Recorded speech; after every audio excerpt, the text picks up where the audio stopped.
I talk about the debt. I talk about the energy policy.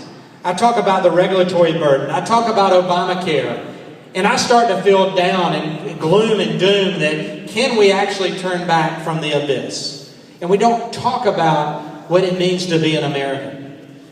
We don't talk about this little book that I carry with me, and you can't see it in the back, but it says the Constitution of the United States of America. Something I believe in, and I know you do too.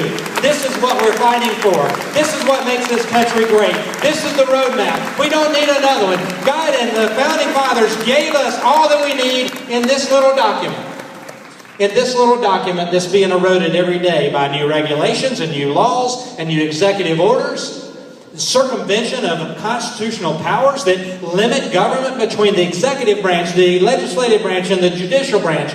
The true checks and balances of that government have to be followed. We've got to return to the fact that Congress puts a check on the President, the Supreme Court puts a check on all of it.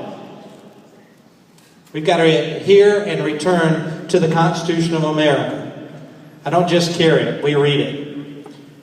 Recently, we were dealing with the NSA, a little organization you may have heard of. Well, they've heard of you. And they've heard what you said.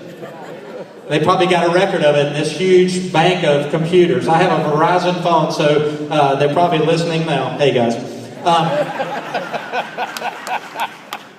So we had a Department of Defense Authorization Act. Appropriations bill.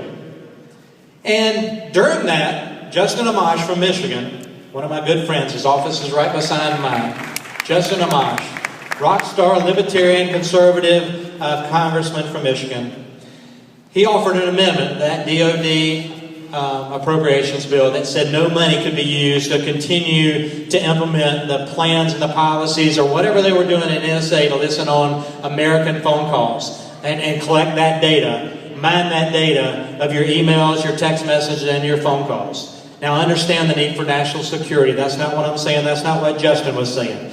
But he was saying when Americans' Fourth Amendment civil liberties are violated, then you cross the line. So he offered an amendment. I was proud to support that amendment as a co-sponsor. But the leaders in Washington, out of a two-day, not 2 hours now, two-day debate about the defense appropriations bill. We had an amendment, the Amash Amendment. Guess how long we had to debate that in 2 days of that? 15 minutes was all the debate that we were able to have on that amendment. And that was divided between those for and those against. So 7.5 minutes for us to talk about the Fourth Amendment, for us to talk about the rightful role and the wrongful role of the NSA. Guess how much time your congressman from the 3rd District of South Carolina, out of that 15 minutes, guess how much time I had?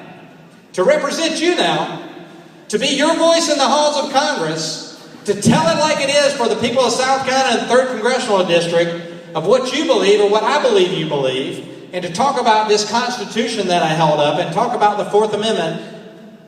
Guess how much time I had? Out of a 2-day debate, 15 minutes, 7.5 minutes, tweaked down to 15 seconds. I had 15 seconds to be your voice in the halls of Congress on that particular amendment.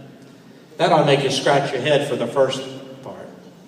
But then, thank God I'm an auctioneer. Because in 15 seconds I'm able to say a lot.